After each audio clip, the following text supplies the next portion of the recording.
Check the vibe, yeah. Check the vibe, yeah. Check the vibe, yeah.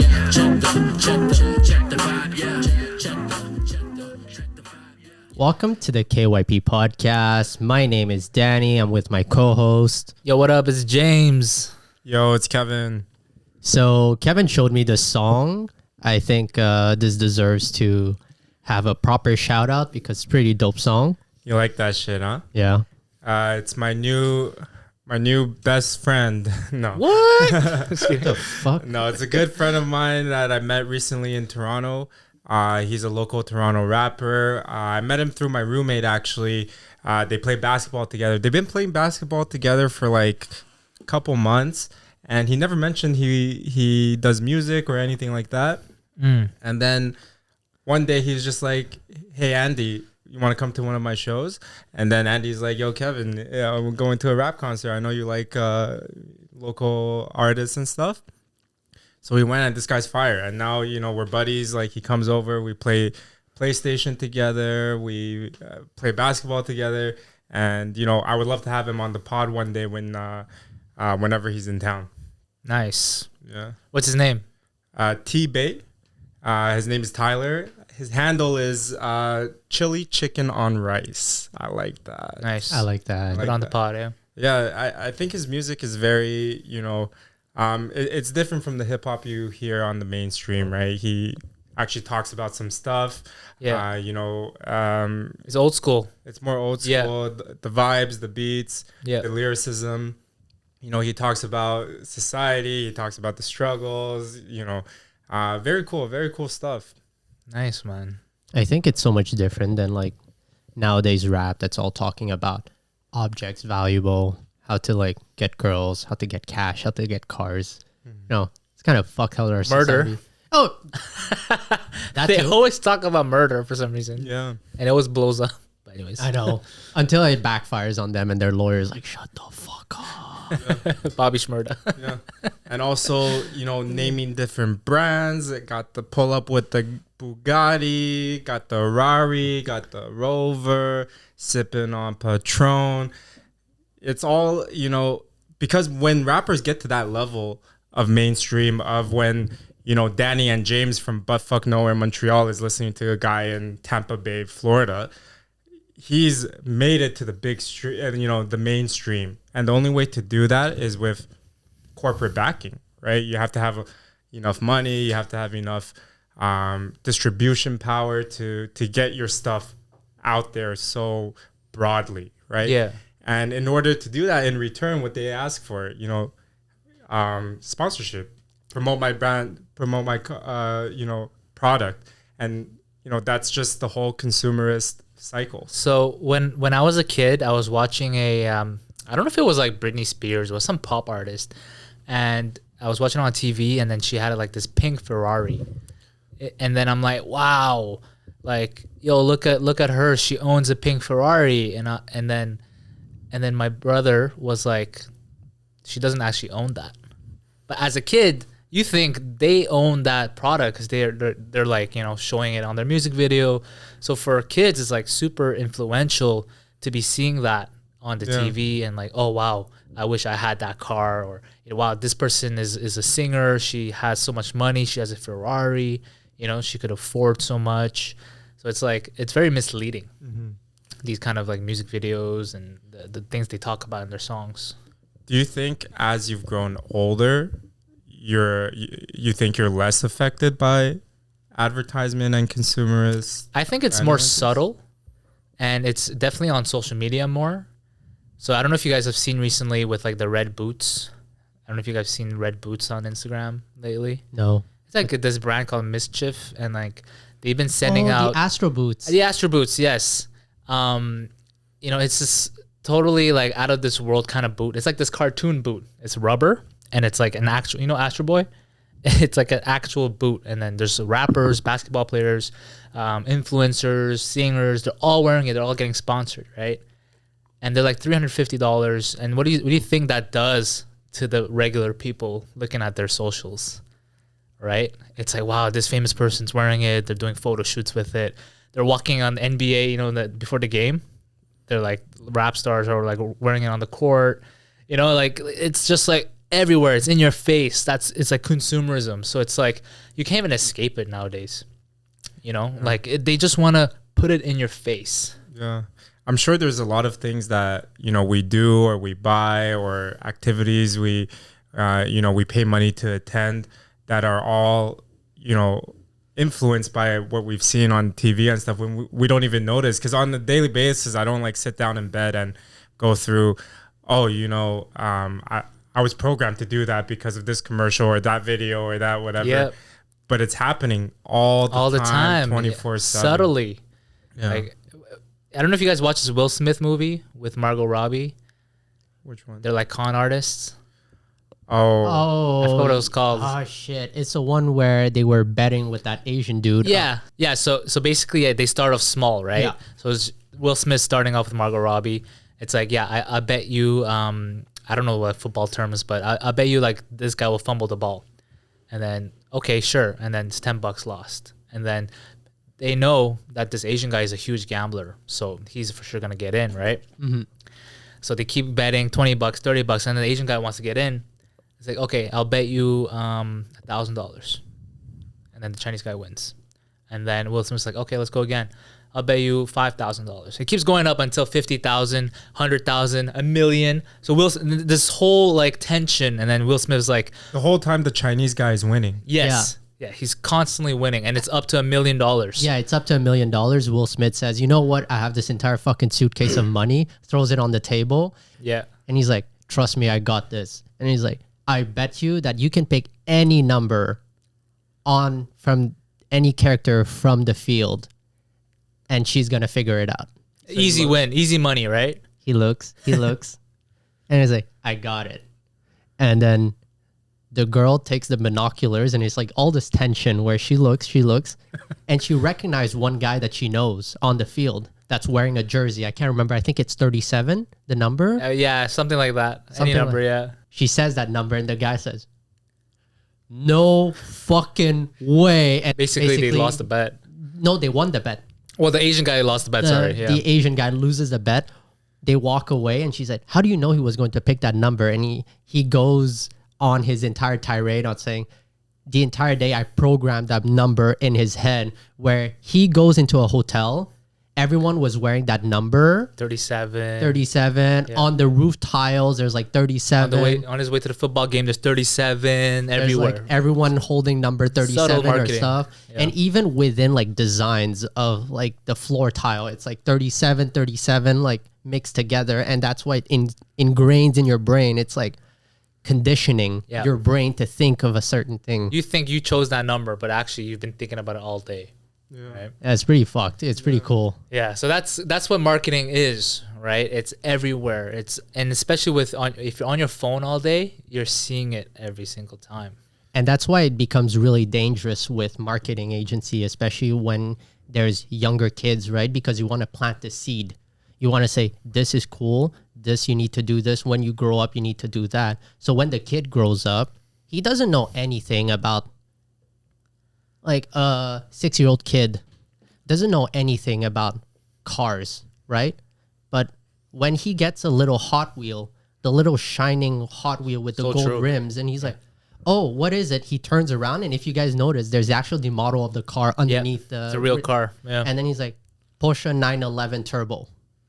He's like, "Oh, cool." And then he grows up. He sees these rappers with the 911. He grows up. He gets money. Then 40 years down the line, he's this high-end CEO.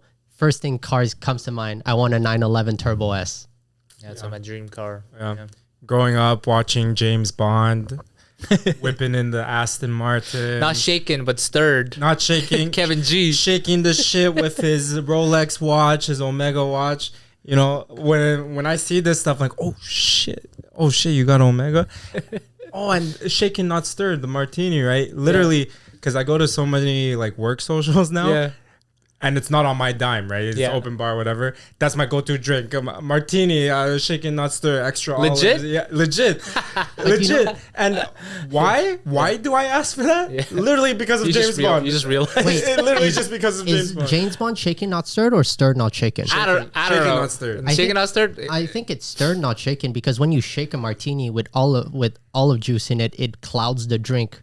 It was on the Kevin G video. He said he mentioned it. It's shaken, not stirred. I don't know. Shaken not stirred. Could be. Because I know in Kingsman it's the opposite. It's stirred not shaken. Yeah, that's probably for a reason Yeah. too, right? Yeah. Stirred, not shaken. Okay. Yeah, because when you shake a martini with olive juice, it clouds it. Yeah. But when you want It's a nice dirty martini, right? Yeah, it turns it dirty, but Yeah. I don't remember like Yeah. I think off the top of my head. dirty just means it has olive juice in it. Probably, yeah. That's what I'm saying. Yeah. Yeah. Anyway, off topic. Off topic. But yeah, so do you guys think that as individuals, do we have any defense against this, marketing, programming apparatus that, that's basically our world? James, you want to start? Let somebody control your money. So, if we're talking about it's basically you have to have so much constraint. You need to be like, you have this urge to buy it, I want to buy it so bad. I want it, and then you buy it, right? But it's because you have that money in your hand. So the only way to fight it, because you can't fight it by closing your eyes and wearing these vision goggles, you can't. You just can't walk during your day. You can't not have a phone. You can't not have a TV or whatever, like a billboard. See a billboard. You're seeing it constantly. There's no way unless you're blind. And even then, radio, you're hearing it in the radio, you have to be totally disabled to not be fooling with all this marketing. Sunwingvacations.com. Exactly. 987. Wait, what was Alarm that? force. How is this in my head? You know what I don't mean? fucking know. There you go. How is this in my head as a human being? Exactly. it's just there. It's all they're using all the sensory tools, right? Yeah. Hearing, your eyes, vision, right? Even feeling these days. Yeah, I think my opinion is as long as you're in these big cities, it's unescapable. So true. Unescapable, because you can find a place to meditate, but then you have to go back to your condo building. You have to go up the elevator. There's the elevator ads. Everything. It reminds me what I mean? of the story of that bomber back in the days. The guys who sent a bunch of bombs in package. In the back of his head, he always had this hatred for technology. And so he decided to move out in the countryside, living in a shed, hunting for his food, going to get water by himself. Exactly. Yeah. But in the back of his mind, he was still developing this hatred for technology. And I think that's the only way that you can really get past consumerism, is just saying that I have other problems on my hand. I need to find food. I need to put a roof over my head. I need to find water. I need to survival. I need to stay warm. And once you start being in that survival state, that's when all the materialistic things, all the would be nice, start disappearing, and you start focusing on all the Necessities. Essentials, yeah. Exactly. Yeah. I wanted to ask you guys, because we currently live in the big cities and everything like that, every time I have a similar discussion like this on this topic with my friends, I do it as well. We always tend to romanticize we identify the root of the problem to be that, right? Because we're in the cities, nothing to do. We don't have to worry about survival. So we're easily programmed into all this stuff. I wish we could go back to the way our ancestors lived, hunting for our food, everything's organic, whatever. I'm sure if we took a time machine back to our ancestors and be like, we have a way for you. There's a grocery store. You don't have to go out every day to hunt anymore. Yeah. This is what they were seeking their whole time. Basically, yeah. So we're just in this cycle of never being satisfied as humans. You know, like if you go back to like the 1700s, they listen to this podcast. They're like, "What the fuck are these people complaining about? I'm dying." You know, They're I like like the plague, bro. They're like, what the fuck are these guys talking about? My best friend just got his head blown out by a smoothbore cannon across the field. I'm staring down the field with a musket. The guy's trying to reload for 15 minutes, trying to shoot at me. my girlfriend coughed once, and now we're setting up her funeral. Not going, bro. You know what I mean? I think, yeah, you know, that, I don't know, that example you gave me just made me think of that kind of. What would your dad say? My dad is definitely on the camp of, you know, going off the grid. You know, Yeah? like he has our little country After everything house. he's been through, he wants to go back to that natural state. Yeah, because you know, I think I'm even starting to see it a little bit now that I'm a bit older, and because when you're young, you think everything's just you know, rainbows and butterflies. The reason why, you know, there's advertisements is because, oh, you know, they want to let us know about a good product. You know, So like the innocent, Game yeah. Boy is, you know, I used to thank the TV, like, oh my God, I have a Game Boy now. I It used never to be heard about. informative. Yeah, Yeah. that's, as a kid, that's your Yeah. perspective, right? Yeah. I never knew about this device that you can play Pokemon on. This TV is telling me about it. This is fucking amazing. I love everything. You know what I mean? And then when you get older, you start to see like The tricks. the tricks, right? Yeah. You get tricked a million times, and then you're like, what the fuck is Tricks this? are for kids. Yeah. Why am I spending $300 on virtual skins and clothing for my fucking virtual It's so character? true, man. Holy shit. Like, how did it get to that, you know? I think because I was actually talking to you about it earlier, but the concept of The Spectacle by Guy Debord. Yeah. He wrote a book in 1967, and basically he says that human race basically with consumerism just focused less on the necessities and focus more on appearance, and it's to a point where, you know, the genuine connections between human doesn't exist anymore.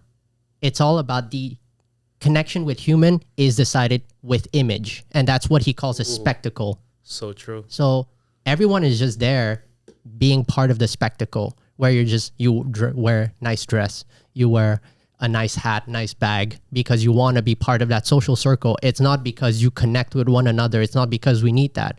And he saw that with the ads, right? No one needs a new fucking microwave. But back in the 1970s, you know, when you had like the TV, like when TV started popping up and people were looking at it and like, oh, this new. He says in his book that led to the human like having less critical thinking, accepting everything and not using their brain, because it has been engraved in our society that we are basically we need to spend money to look good and to have human interactions with one another. It's really fucked if you think about it. I think that's the root of it. We have to spend money in order to socialize with other people. You know, hey, it's Saturday night. We have to go to a bar and spend money. So We true. have to grab dinner and spend money. Hey, we're going to, you know, someone's birthday party at a club. I have to get a new dress. I have to get a new shoe. I have to get my hair cut. I have to Bring a bottle. Bring a bottle. I have to buy alcohol.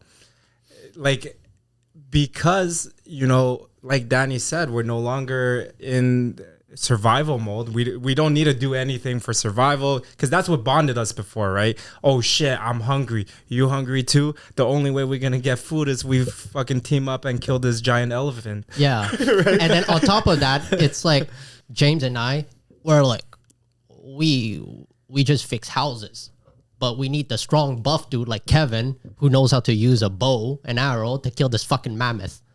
And so you create this natural hierarchy of the strongest leads the pack and everyone follows it. But the problem is that mentality also move towards the new age where the top people in society are wearing pretty dresses, are doing this, are doing that. And that's where menswear came from.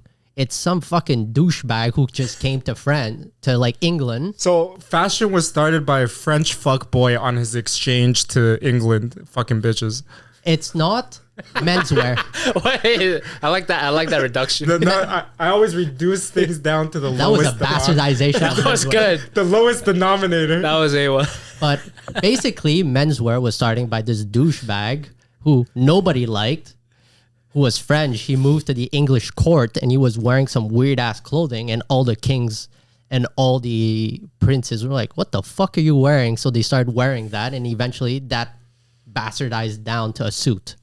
And that was like Gotcha, 300 years in the making. Yeah. But that's the thing, is that the people on the highest status, the people at the top of the pyramid, are the one who dictates everything that everyone does. We're at very the true. bottom. We just follow what everyone wants. If the celebrity is driving the sports car, we want the sports car. If the famous artist is shooting Canon, everyone wants a Canon. If the famous fashion model or something is wearing Gucci, everyone wants Gucci. That's the thing. Yeah. And, you know, because we live in this world now that is at the core of, because being social is at the core of being human, right? And, you know, it's hard, like, even though when we break it down like this, it seems so bleak, it's hard to think of an alternative. You know what I mean? Unless you know, you have enough resources to like get a compound away from everything in a rural area with maybe like you know, a dozen of your close friends, and you create a commune. That's the only way I can see in reality to escape the grid in our lifetime.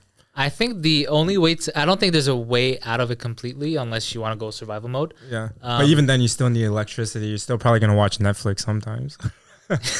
on your commune, maybe. You know? Netflix and chill. I think the only way to like realistically, like for us, you know, for the viewers, the listeners, the only way to avoid it is to actually minimize the amount that you're consuming. So I was on Facebook the other day, and I was watching a video, you know, talking about consumerism, and it was talking about the fridge or the oven, like these normal home appliances that we take for granted now. But back then, you know, they had to sell it, right? Because they didn't have fridges back then. They didn't have ovens. They didn't have microwaves back then, right? So they had to market it, like, you know, we're marketing, like companies are marketing things now. And the salesman was saying, "Oh, look, if you get this oven, you will save this amount of time when you cook at home. If you get this fridge, you could save so much time from, you know, preserving food, so you don't have to make it anymore as often," right? That was the selling point, and which is true, right? Great value proposition. Of course. And then so the people that are on the street walking by, they're like, "Okay, I'm saving time to cook with this oven, but I have to work more to pay for this fucking oven. So basically, this owns my life.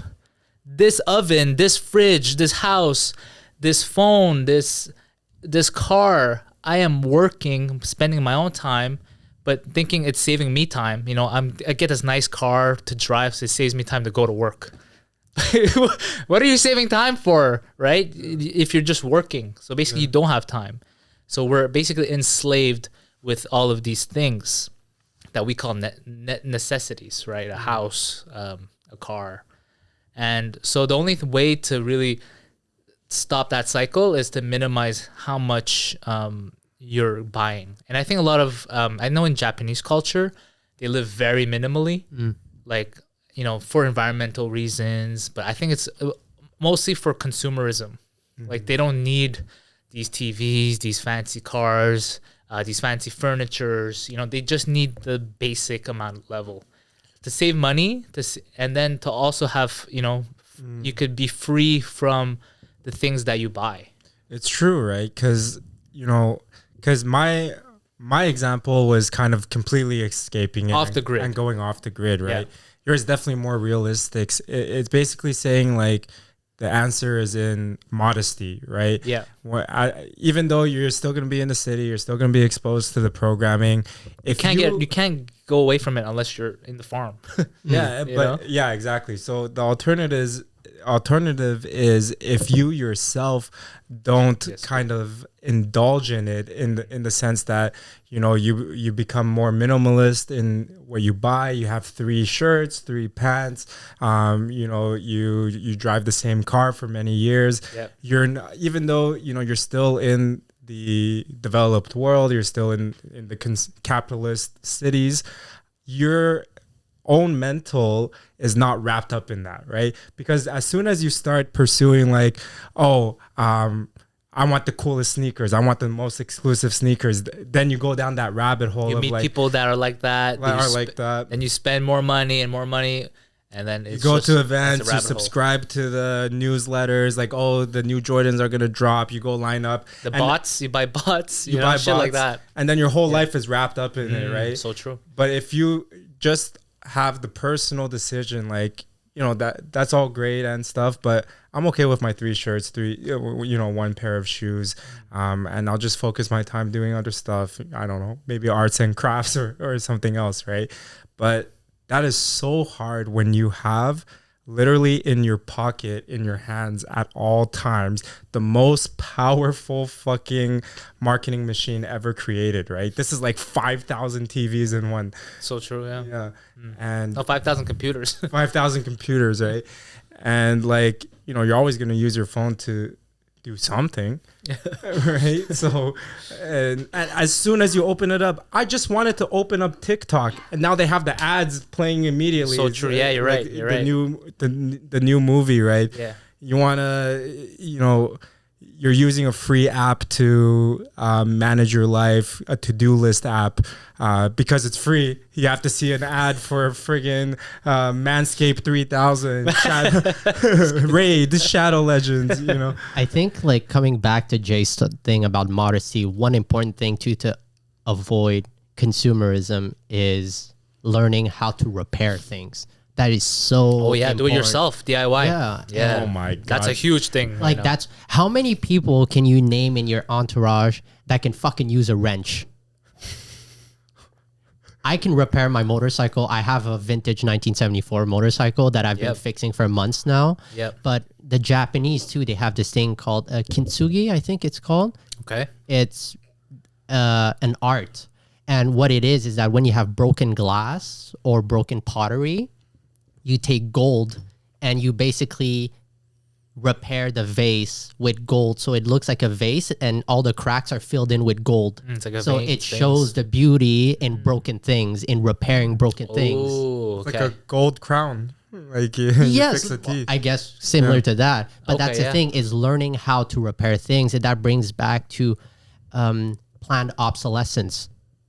Everything is planned obsolescence. Clothing degrades fucking easily. Now you have to buy a brand new pair of pants every year, every few months. iPhones, you have to buy new iPhones I after hate 3 that years. shit, yeah. And even like, that's why they give you like a payment plan. Like, oh, for 48 months, you can pay your iPhone because we know in 2 years, you're going to buy a brand new iPhone. And so you can pay that iPhone within the next 2 years. Yep. And even they release software updates that make it so that your phone runs less fast as time goes. Drains battery. Exactly. Yeah.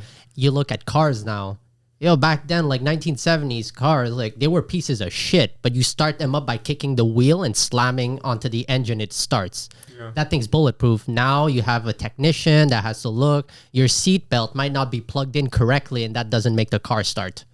Yo, I think electric vehicles is a sham, bro. I think electric vehicles. It's like a huge marketing shit, man. It's the GOAT of this. Like Elon Yeah. Musk is touted as the GOAT amongst his He's the industry Joker, peers bro. because he found the way to fucking suck our constantly money. sell yeah. cars, bro. Yeah, basically he's making the iPhone of cars. Yeah. So the first one is fucking bomb, right? Yeah. My family had the first version Tesla. Yeah. Fucking bomb. It was sick. It's like unbeatable. Yeah. And then we upgraded to the new one. We paid way more money for the new one. Yeah. I'm sitting in this shit like the same shit? everything downgraded. No way. Just a little Yeah, bit. the quality's not that great. The quality, Wow, that's fucked up. not the quality of the technology. You know, all Yeah, that is the great. QC. just the inside. The quality, the build quality is just It's nasty. a Eh? little bit worse. like the than Model 3. everything. Yeah. Yeah. Same price for Mercedes, and Mercedes quality is way higher. It's so expensive. I mean, Like, you look can- at even sports cars, man. Yeah. Like fucking, all the Maseratis and stuff. They have a huge gap in their door. Yeah, Maseratis, they don't have a good reputation right now. Yeah, I heard, I think every sports car, some of them are like, unless they're handmade. Yeah. Like unless you buy like a Koenigsegg CCXR or something like that. Yeah. Like okay, you have like quality because they make like 5 cars a year. So what I've heard is that the best cars right now, it's like the Toyotas, the Hyundais. Because they focus on the quality. There's no gaps. They really have they have experienced people looking at the quality assurance, right? And yeah, I've noticed with my Tesla too, it's like I see a gap. I see the seat is like, I have it less than a year and it's like already fucked up. You know this You know? part of the car, the console. Yeah. If you on the even the new Tesla, the Model X, you do this, it's a squeaky. It's like the whole car is shaking. But you sit in a $60,000 Mercedes C-Class. It's not It's that. nice, Yeah, you know, it's like not that. it's not that. It's the quality's there. Yeah. And I think it's just like the more technology, the more complicated you make something, the easier it is to break. So that's exactly it, right? You know, this concept of planned obsolescence that every single corporation, this is what They're you working on it. This is kind of what you teach in business schools, right? This is the leading Money makers. this is the leading strategy. The fact that all the corporations are adopting this strategy of planned obsolescence, you're seeing it in everything, right? From phones to cars. I think that's proof that what you were saying is correct. You know, the only way to escape it is, or one of the effective ways to escape it is learning how to do things yourself, repair things yourself. But the corporations know this, so they want to make sure that you're as dependent on their, Their tools even. Yep. Yeah. Right? And that's why now there's this entire debate about the right to repair. Oh, Okay. this is a debate? Yeah, there's a big debate. Like in you the lose States. insurance if you repair it on your own or something? Yeah, like they shit like basically- that? Oh, the value goes down. You Like can't warranties resell and it. stuff? How many times have you tried to have you buy something and on the sticker it says if you open this you void your guarantee? Yeah. No, all the makers don't want you to touch that.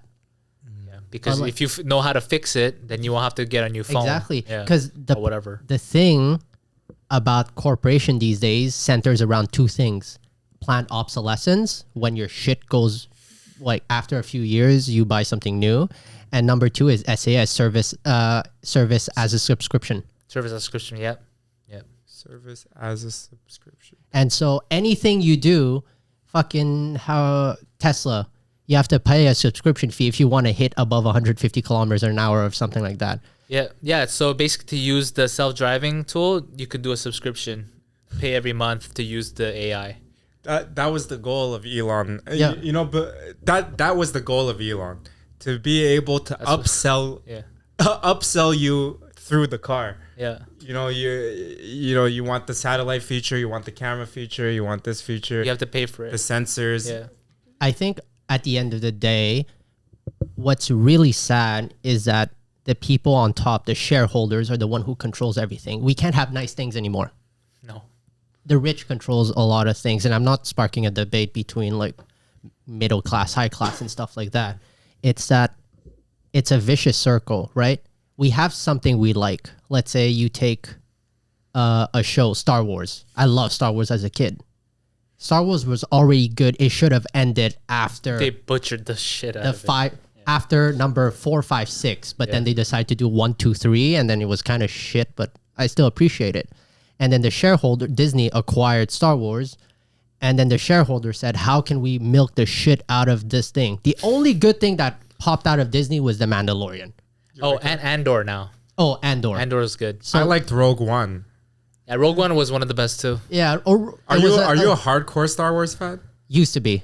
Okay, that's why you don't like Rogue One. Yeah. The softer, more casual fans really like Rogue One. Yeah, I was because that's the thing. Luke, Rogue One and Andor's is the same actor. You should watch Andor's. Oh, yeah. okay. Andor's really good. Is it a TV show? It's a TV show on Disney Plus. Check out this consumerism. Stop trying to consumerize. I'm not minimalist anymore, bro. Stop trying to consumerize. I have all the subscriptions.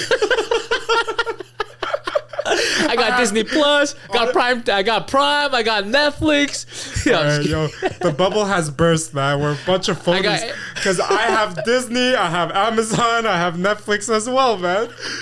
we have all these things that we love as kids, as teenagers. like Marvel, right? Same thing. Marvel Comics. and then the shareholders, they say, produce another movie, do this, make a lot of money. yeah. And then at the end of the day, it doesn't turn good because there's no love behind it. It's just money. Well, there's no involved. creativity. There's no creativity. It's driven by money. And You're so, that so leads to the movie or the video game or the product not selling well. And the shareholder, what do? That thing doesn't make us enough money. Let's 86 it. So they throw it out. And so a lot of the things we love ends up in the trash after being bastardized to hell. Yeah. And if it's still alive, it's because the people who control that product wants to make money to survive, needs to make money to survive. Yeah. I mean, you could see with the new Marvel movies. You remember like Infinity Wars and Endgame? Yeah, that was so good. Like amazing, right? Just the Remember- Iron Mans were good. Yeah, you remember watching it in the theater? It was like, oh shit, we were like blown away, right? And then we're watching Thor, the new Thor movie, or the newer ones, and it's just not the same. No. It's very much like you could see it's the green screen thing that they use, and you could see it's just the same jokes, Yeah. same formula. Yeah. It's like they're just milking it. I think the industry that abuses this shit the most Cinema. is video games. Video games and cinema. Video games- Anything and entertainment. Oh But my video God, games yeah. is outrageous. Same shit. For my 2K, bro. For my roommate's birthday, right? I got the new 2K23. We were playing 2K22. Yeah. I got the new 2K23 for 80 fucking Canadian dollars. Yeah. To give as a gift. We play it. It's a great game. Yeah. Nothing fucking changed. It looks exactly the same. If I'm walking in the room, seeing it on, I horrible. cannot tell It's that horrible. it's a new game. Yeah. But they charge you $80, call it a new game. This could have been, something you download, like 3 megabytes you download and Yeah. Like a patch a update. patch, right? But you know what's the problem? Why that's a problem? Monopoly. Because EA has a fucking license There's to do only that. 2K. Yeah. There's no. Well- there used to be NBA Live. There Yeah. used to be FIBA or whatever. Yeah. Oh, yeah. Now it's 2K that only takes Yeah. care of it. But if we take EA with Madden, right? Exactly, same thing. Madden 2022, you walk in, your franchise mode, they're like, guys, we got a new function on your franchise mode. Yeah. You can change the jersey of your team. All the upgrades are these stupid, take- nonsensical It's things. in-game stuff. It has no bearing on your playing experience. But back in the golden age of gaming, when the gaming studios were all small, every game studio was trying to top the other. Oh, you can play historical competition. teams. You can play this, these historical teams that were in the champion, whatever. Now in 2K, every year it's the same. It's the same all-time teams. It's the same classic teams. They don't add anything new. Except for the team, the recent switches in the teams. They don't even let you play FIBA international teams. They don't let you What's play FIBA? EuroLeague. They don't. They could have had all these, Wait, what's FIBA? Yeah. like the international version Oh, of the okay. NBA. Like Olympics? FIBA is like International Basketball Association. So like the countries? The countries, yeah. FIBA World Cup. Yeah. Okay.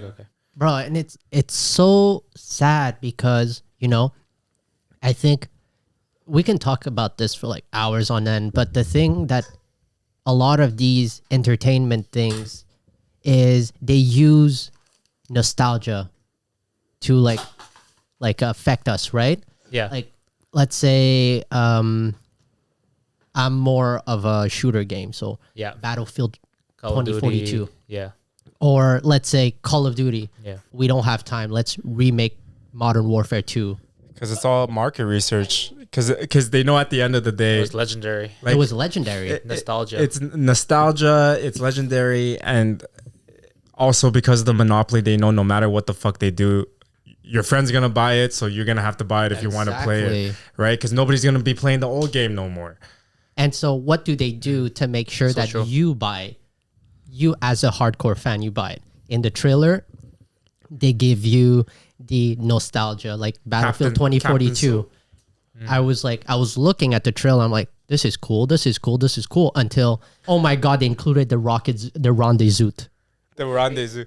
It's like only the diehard fans or the old school fans will know that this was a common practice in the game, Exactly. right? So it's like, we're talking to you, so you better buy it. And so as a hardcore fan, you want to buy it. Same thing with Call of Duty. Oh shit, Captain Price is back. It gets me every single time. And then you get a boner from it. When Call of Duty Modern Warfare, the first remake came out, and when they're storming the house, I cannot resist. Did you buy it? Yeah, I think I did. This nostalgia point has taken so much money from me, like the video game industry using Movies, nostalgia. Because I don't even play video games, but when I'm on Steam and I see these old games like on sale and whatever, I'm like, oh, I've always wanted this as a kid. I never got to get it because my parents won't get it. I just bought them. If you look at my Steam, I have maybe 60 games I never play. I play NBA 2K. That's it. And I think we can flip the script to Jay too, right? Like brands these days, they use nostalgia. They're like, They recycle everything's fashion, in the 80s, the 90s. They bring it back to fashion. Like, what have you noticed? For fashion, it's definitely so this is what fashion does. There's obviously fashion recycles itself, and the reason why they do that is because they're bullshitting too. They're saying, oh, like, look how creative this is. Look how, these fashion runways, these fashion shows. Oh, this is so. This is a balloon. Yeah, they're just reusing things that were from the original design sometimes, or things that come from pop culture or culture itself, and they're just always trying to be this grand brand. Oh, they're so creative. Look at this dress. It's all a fucking scam. They're just trying to sell you something, like this Astro Boy boot. It's like so creative. It's like, wow. It's like, it's like something so new, but it's just like, it's fucking dumb at the end of the day. This Asteroid Boy boot, what they reminded me of? Do you remember anything called moon boots? Yeah, moon boots. Moon boots, right? Wasn't this exactly like, it was a flash in the pan? It was so popular for like 1 year, and then it's just gone. Like, it's just, so that's it actually reminded me of the moon boots, to be honest. You're right. But fashion it's run by big corporations, LVMH, these big brands. They own all the brands, right? And it's like this whole podcast we've been talking about, like how these people are just trying to milk money out of you, right? And fashion is just about how can we make this famous person cool, and then everyone will follow. All right. So now a word from our sponsor. Red Boots Supreme. Red Boots, Astro Boots. Do you want to fly in this world? Because I do. Purchase link. No, but yeah, I think it's a very tough topic. I think it's great that we're, I think having these conversations is helpful, because at least it brings it to the forefront. You're a bit more conscious of it.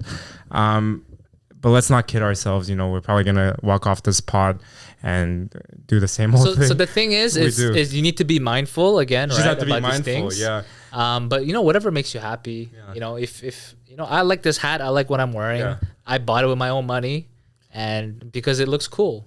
Yeah, because we got to be honest about this shit, right? Our goal is to grow this podcast. One day we're gonna have to monetize, and if we don't, disclose now, this episode's gonna look real silly when we're. It's not gonna age well. when we're. You're calling it now. When we're trying to sell you, a Manscaped 2000, it's gonna look real silly. So 2040.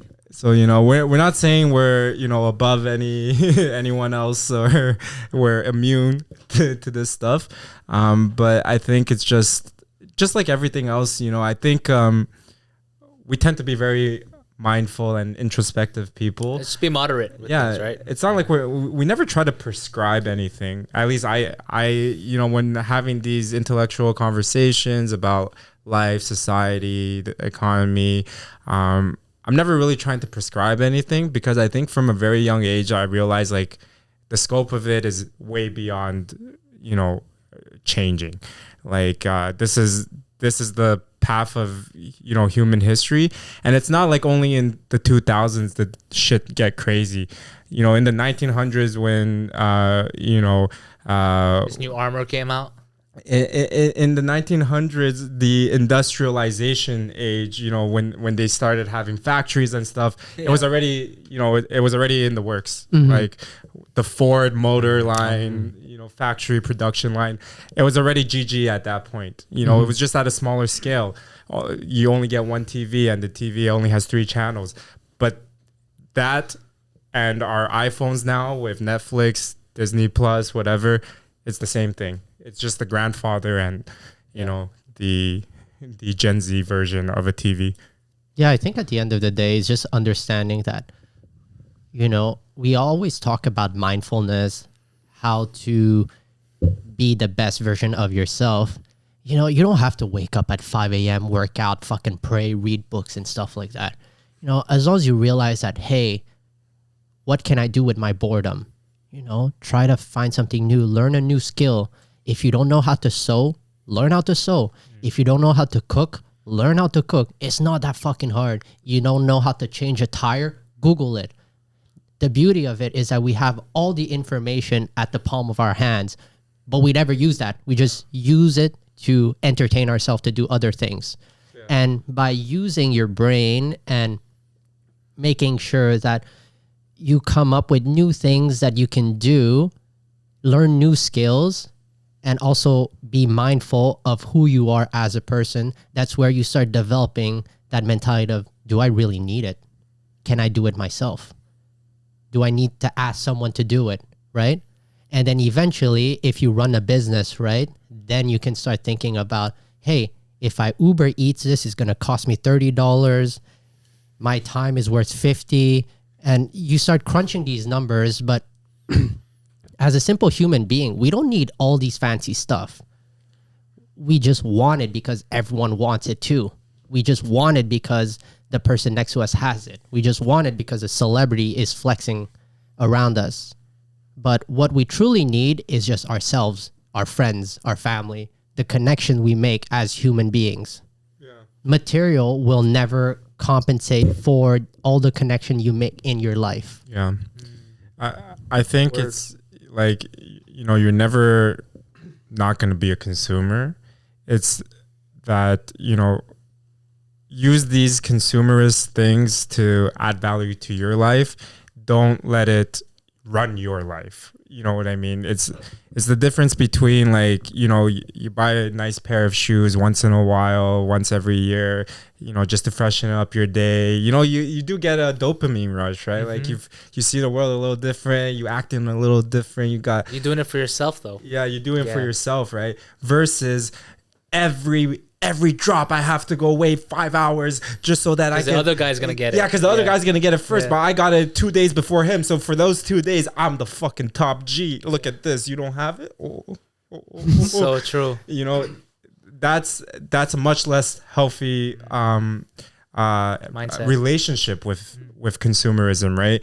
It's kind of like, we can't break up with it. So we have to find a way to have a healthy relationship. We're married to it, so you got to figure it out. Yeah, at the end of the day, it's just looking at what your relationship with consumerism, is it negative with it? Are you buying something to spite someone? Are you buying someone to please someone? No, if, let's say, I have a bad tendency of buying shit, right? You look at the 3 thing behind you, right? Okay, maybe not the guitar. I don't play the guitar. That was given to me. That was left there by a friend. But my coffee setup is expensive.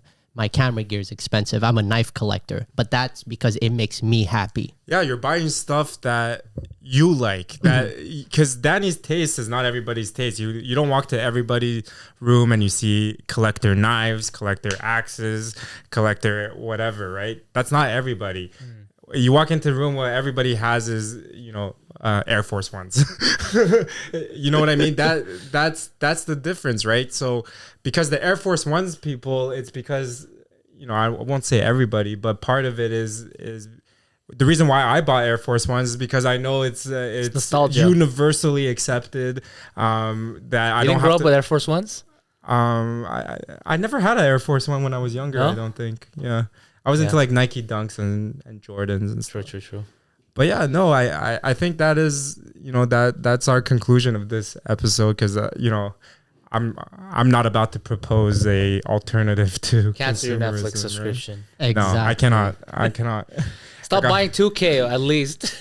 I'm the worst as well. I have these Netflix. You have FOMO. I have Netflix. I have Disney. I have Amazon. But every night I just watch the same shows I've been watching for years The Office. on Netflix. Yeah, these sitcoms. You know what I mean? But I just need to have those just in case.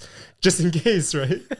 You as a consumer have power. You control these corporations with your money. If enough people decide to boycott these companies and not spend money on these companies, you have the power. But it's just looking into inside of you and figuring out what you actually need. And so I think that wraps up the episode. My name is Danny. Kevin. Your boy James. And remember, don't buy Nike, buy Kill Your Pride. Exactly. I got some throwback music here. Try to figure out where this comes from.